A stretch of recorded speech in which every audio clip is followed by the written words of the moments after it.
Good evening students. बच्चों, प्रश्नोत्तर संग्रह की अगली कड़ी में एनसीईआरटी रुचिरा भाग 2 में तृतीय पाठ स्वावलंबनम का क्वेश्चन आंसर हम कंप्लीट करने जा रहे हैं। हमारा पहला क्वेश्चन है उच्चारणम कुरुत।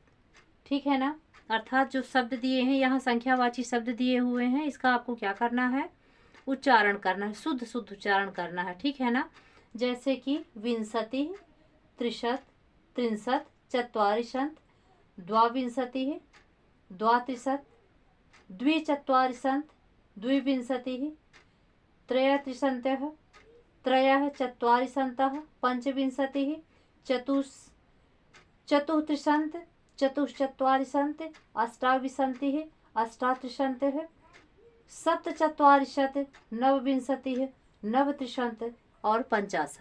ठीक है ना। दूसरा क्वेश्चन है हमारा अधोलिखिता नाम प्रश्ना नाम उत्तरायण लिखत। अधोलिखिता नाम यानी होता है नीचे लिखे गए या नीचे लिखे, प्रश्ना नाम यानी होता है प्रश्नों के, उत्तरायण यानी होता है उत्तरों को, और लिखत यानी होता है लिखो। ठीक है। पहला क्वेश्चन है कस्य भवने सर्व विधान सुख साधनानि आसन। कस्य किसके भवने यानी घर में, सर्व विधान यानी होता है सभी प्रकार के, सुख साधन आसन यानी थे। ठीक है ना, आसीत, अस्ताम, आसन। ठीक है ना, थे। तो यहाँ पे हो जाएगा श्रीकंठ और कृष्णमूर्ति दो मित्र थे, है ना। श्रीकंठ और कृष्णमूर्ति नाम के क्या थे, दो मित्र थे, जिसमें श्रीकंठ जो था तो एक समृद्ध पिता का पुत्र था, और जो कृष्णमूर्ति था वो एक गरीब पिता का पुत्र था। ठीक है ना। तो देखते हैं क्या पूछ रहा है कि किसके घर में सभी प्रकार के सुख साधन थे। तो हो जाएगा, देखिए यहाँ पे कस्य लिखा हुआ है, प्रश्नवाचक चिन्ह है ना। तो इसका जो आंसर बनेगा षष्ठी विभक्ति में है। कस्य किसमें है, षष्ठी विभक्ति में है, तो जो हम आंसर देंगे तो वो षष्ठी विभक्ति में ही रहेगा। ठीक है ना, यहाँ पे जो शब्द बनेगा वो षष्ठी विभक्ति का होगा। तो श्रीकंठ है तो श्रीकंठा को ले जाएंगे किसमें, षष्ठी विभक्ति में ले जाएंगे तो श्रीकंठ से हो जाएगा। ठीक है ना। जैसे यहाँ किसके, कस्य यानी किसका या किसकी होता है या फिर किसके होता है। ठीक है, तो किसके घर में सभी प्रकार की सुख सुविधाएं थी या सभी प्रकार के सुख साधन थे। श्रीकंठ से हो जाएगा, श्रीकंठ से, अर्थात श्रीकंठ के भवने यानी होता है घर में, भवने में सप्तमी विभक्ति का प्रयोग किया गया है। ठीक है ना, जिसका चिन्ह होता है में पर। ठीक है। सर्व विधानी सुख साधनानि, सुख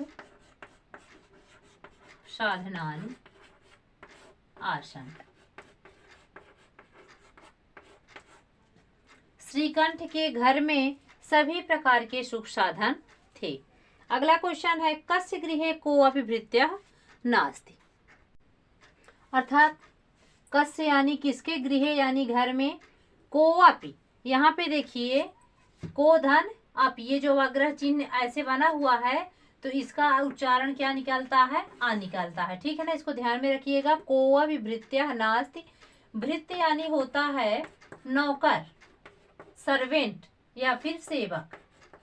ठीक है ना, तो भृत्य यानी क्या होता है, नौकर या फिर सेवक होता है।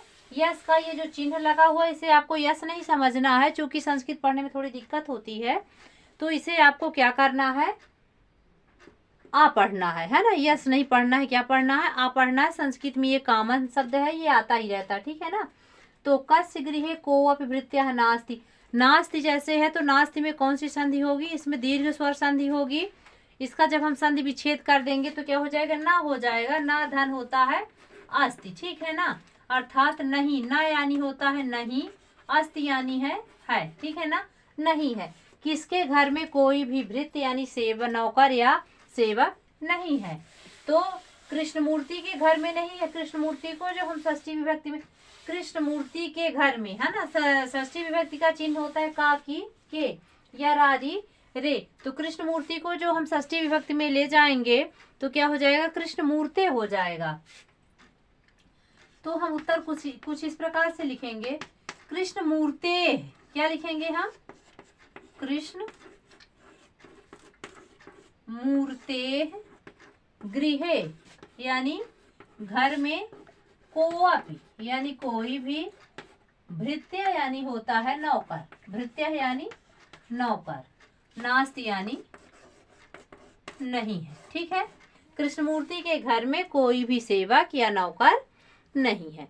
अगला क्वेश्चन है हमारा श्रीकंठ से आतिथ्यम के अकुर्वन्। श्रीकंठ का जो है आतिथ्य यानी होता है स्वागत, अतिथिबाजी जिसको बोलते हैं, मेहमानबाजी बोलते हैं, तो किसने किया था, कौन किए। ठीक, इसको थोड़ा आतिथ्यम को और अच्छे समझ, अतिथि सत्कार बोलते हैं ना, आतिथ्यम को और क्या बोलते हैं, अतिथि सत्कार बोलते हैं। जब हमारे घर में कोई गेस्ट आता है तो हम क्या करते हैं, उसकी रिस्पेक्ट के हेतु जो है तो उसे हम अच्छे से बिठाते हैं और जल पान इत्यादि की व्यवस्था करते हैं। मतलब हमारा जो बिहेवियर होता है तो गेस्ट के लिए कैसा होता है, पॉजिटिव बिहेवियर होता है। ठीक है ना, तो चलिए श्रीकंठ से आतिथ्यम के अकुर्वन्। श्रीकंठ का आतिथ्य कौन किए, अकुर्वन् यानी होता है किए, ये भूतकाल में चला गया है, इसमें धातु जो होगी तो क्री धातु है। ठीक है ना, तो इसका आंसर हमारा हो जाएगा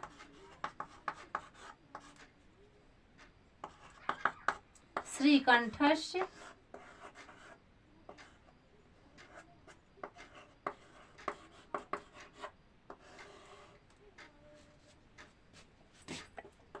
आतिथ्यम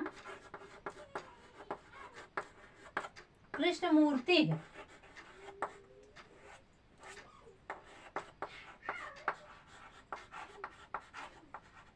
कृष्णमूर्ति तस्य माता पिता, तस्य माता पिता च अकुर्वन्। कृष्णमूर्ति का अतिथि सत्कार कृष्णमूर्ति तस्य माता पिता को, कृष्णमूर्ति और उसके माता पिता किए। यहाँ पे देखिए चा है, चा का अर्थ होता है और होता है, और चा का प्रयोग किया कहाँ जाता है, जो शब्द है जिससे संबंधित शब्द है उसके लास्ट में। जैसे मान लीजिए हम बोल रहे हैं राम लक्ष्मण भरत शत्रुघ्न, ठीक है ना, तो इसमें हम प्रयोग कैसे करेंगे, रामस चा, ऐसे भी कर सकते हैं रामस चा लक्ष्मणस चा। यदि मान लीजिए दो से ज्यादा है तो हम क्या कर देंगे, राम लक्ष्मण भरत शत्रुघ्न चा, यानी चा का प्रयोग शब्द के लास्ट में किया जाता है। कोई भी सेंटेंस है, जैसे मान लीजिए हेमंत शिशिर बसंत है ऋतु है, तो हेमंत बसंत शिशिर चा। ठीक है ना, यानी कि पढ़ेंगे हम वैसे ही जैसे हम हिंदी में पढ़ते हैं कि हेमंत शिशिर और बसंत, ऐसे करके हम पढ़ेंगे। लेकिन जो लिखेंगे, जो चा का प्रयोग होता है संस्कृत में और का, तो वो कहाँ होता है, लास्ट में होता है। ठीक है, तो हो जाएगा क्या, श्रीकंठ से आतिथ्यम कृष्णमूर्ति तस्य माता पिता चा अकुर्वन्। कृष्णमूर्ति का अतिथि सत्कार, श्रीकंठ का अतिथि सत्कार कृष्णमूर्ति और उसके माता पिता किए। ठीक है, अब अगला क्वेश्चन है सर्वदा कुत्र सुखम। सर्वदा यानी हमेशा, कुत्र यानी कहाँ, सुखम यानी सुख, है ना, सर्वदा सुख कहाँ है। ठीक है, तो आंसर हो जाएगा इसका सर्वदा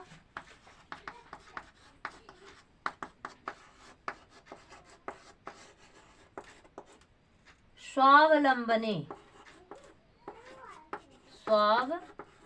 स्वावलंबने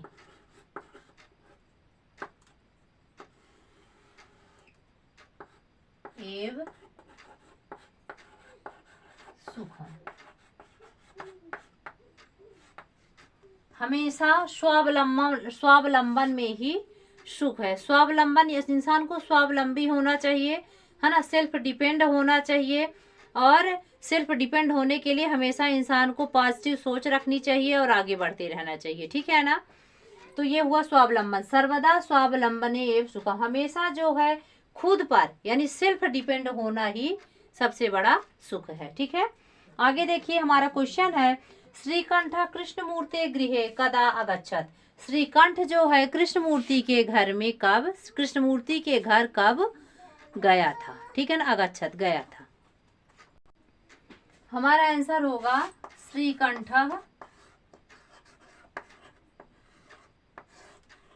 कृष्णमूर्ते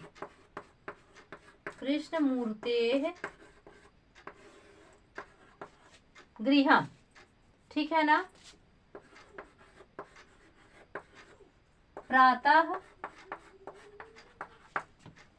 नववादने, ठीक है ना। एक सेकंड,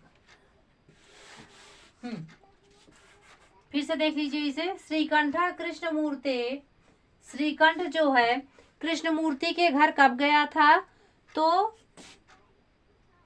नववादने, प्रातः नववादने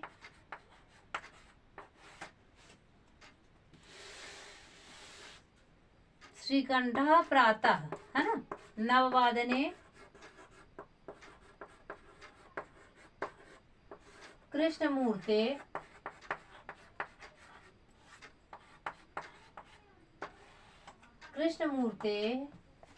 गृहम् अगच्छत्।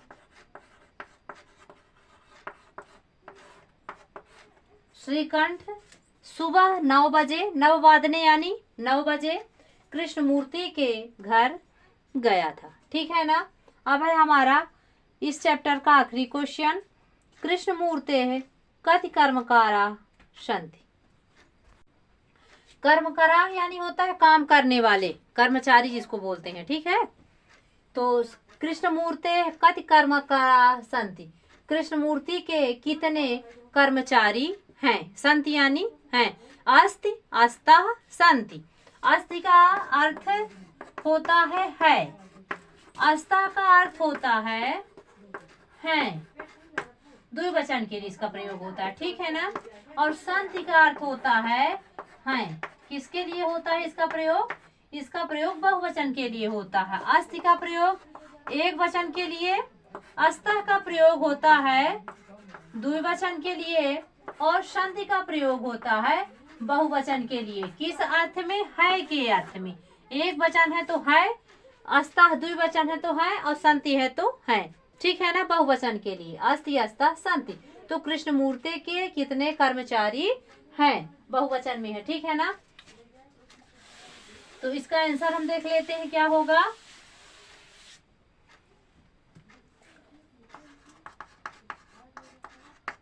कृष्णमूर्ति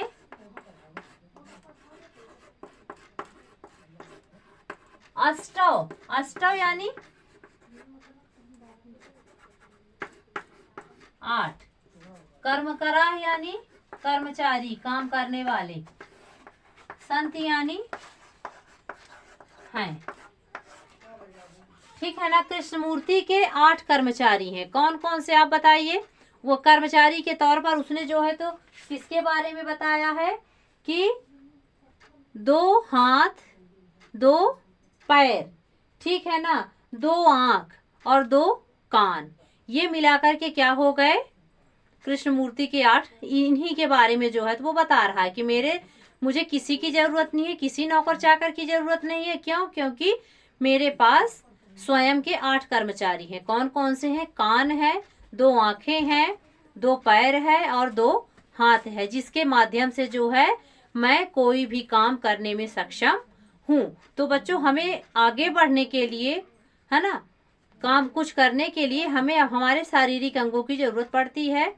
यदि हमारे पास ये संपूर्ण रूप से है तो हम कोई भी काम बहुत अच्छे से कर सकते हैं और आगे बढ़ सकते हैं। तो बच्चों ये था हमारा तृतीय पाठ स्वावलंबनम का क्वेश्चन आंसर, जिसे हमने इस वीडियो के माध्यम से आपको बता दिया है। अगले क्वेश्चन कुछ इस टाइप से हैं, आप देख सकते हैं, संख्यावाची इनको गिन करके आपको लिखना है, ठीक है ना। तो ये आप सभी कर सकते हैं। फिर यहाँ पे देखिए चित्र नंबर 5 है, चित्रम दृष्ट्वा, क्वेश्चन नंबर 5, चित्रम दृष्ट्वा मंजुषात् पदांचा प्रयुज्य वाक्यान रचयत।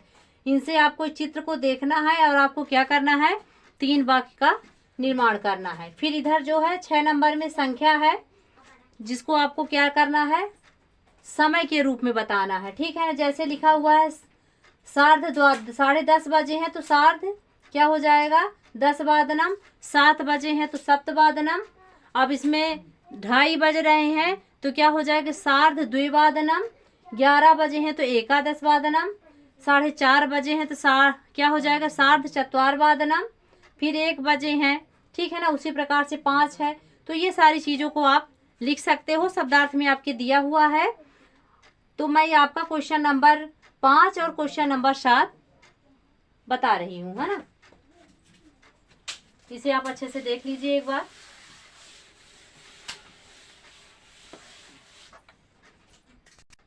चित्र को देखकर आपको क्या करना था, वाक्य बनाना था, ठीक है ना। तो पहले चित्र में क्या दिखाई दे रहा है कि एक किसान जो है हल से क्या कर रहा है, जोत रहा है। तो हम वाक्य बनाएंगे शब्दों के आधार पर। तो ऐसा कृषिका क्षेत्रम कर्षत, चूंकि आपके बॉक्स में जो है तो शब्द हैं कृषिका, एतौ कृषिका, कृषिकौ क्षेत्रम, एते कर्षति धान्यम कुरुतः, ऐसा खनन कार्यम और कृषिका रोपयन। तो इसके आधार पर हमें क्या करना है, वाक्य निर्माण करना है। तो पहला वाक्य हमने बना दिया है। दूसरा वाक्य है एतौ कृषिकौ खनन कार्यम कुरुता, अर्थात ये दोनों किसान जो है खनने का कार्य, खोदने का कार्य कर रहे हैं। और इसका अर्थ क्या हो जाएगा, ऐसा कृषिका क्षेत्रम कर्षत, यह किसान जो है खेत में क्या कर रहा है, जुताई कर रहा है, जोत रहा है, ठीक है ना। फिर लास्ट वाला क्या हो जाएगा, बहुत सारे यहाँ पे किसान दिख रहे हैं, तो ये क्या कर रहे हैं, धान रोप रहे हैं, ठीक है ना। तो हो जाएगा एते कृषिकाः, एते कृषिकाः धान्यम यानी अनाज की क्या कर रहे हैं, रुपाई कर रहे हैं। तो हो जाएगा रोपयंत। इस वाक्य के माध्यम से हमने ये भी जाना कि एक वचन में ऐसा, द्विवचन में एता और एते, यानी यह, ये दो, ये सभी, ठीक। फिर कृषका, कृषको, कृषका, एक कृषक, एक किसान, दो किसान, सभी किसान, ठीक है ना। तो इस तरह से जो है हमने वाक्य का निर्माण किया। अगला है हमारा क्वेश्चन नंबर 6, 7, मंजुषात पदान चित्वा रिक्त स्थानान पूर्यत, ठीक है ना। इसमें जो शब्द है मंजुषा में, बॉक्स में, तो षड, त्रिशंत, एक त्रिशंत, द्वौ, द्वादश, अष्टाविशंत, ठीक है ना। तो इन्हें आपको क्या करना है, खाली स्थान वाले शब्द में भरना है, ठीक है। तो पहला है हमारा का नंबर है डैश डैश ऋतवः भवन्ति। ऋतुएं कितनी होती हैं, तो ऋतुएं 7 होती हैं, ठीक है ना। का नंबर में हो जाएगा षड, क्या हो जाएगा, षड ऋतवः, ऋतवः यानी ऋतुएं बहुवचन है, भवन्ति यानी होती हैं, 6 ऋतुएं होती, भवति भवतः भवन्ति, इसमें कौन सी धातु है, भू धातु है, ठीक है ना। खा नंबर हो जाएगा हमारा मासा यानी महीने, कितने होते हैं, तो मासाः द्वादशः, द्वादशः यानी क्या होता है, 12, ठीक है। फिर भवन्ति यानी होते हैं, महीने कितने होते हैं, 12 महीने होते हैं, ठीक है ना। ग नंबर हमारा है एकस्मिन मासे, एकस्मिन मासे डैश डैश अथवा डैश डैश दिवसाः भवन्ति, दिवसाः भवन्ति। एक महीने में कितने होते हैं, 30 अथवा 31 दिन होते हैं, है ना। तो क्या करेंगे, 30 को हम संस्कृत में क्या बोलेंगे बताइए, त्रिशत बोलेंगे, त्रिशंत, त्रिशंत, ठीक। 30 दिन होते हैं अथवा 31 होते हैं, ठीक है ना, जिसको हम क्या बोलेंगे, एक त्रिशंत, ठीक। त्रिशत, त्रिशत, त्रिशत यानी होता है 30, एक त्रिशत यानी होता है 31, एक त्रिशत यानी कि 31। तो एक महीने में जो है तो कितने दिन होते हैं, 30 अथवा 31 दिन होते हैं। अब घ नंबर है फरवरी मासे, घ नंबर हमारा क्या है, फरवरी मासे सामान्यतः कितने दिन होते हैं, 28 होते हैं ना। फरवरी मासे, फरवरी मासे यानी फरवरी के महीने में सामान्यतः यानी होता है सामान्य रूप से, सामान्यतः कितने होते हैं, अष्टाविंशति, अष्टाविंशति अर्थात 28,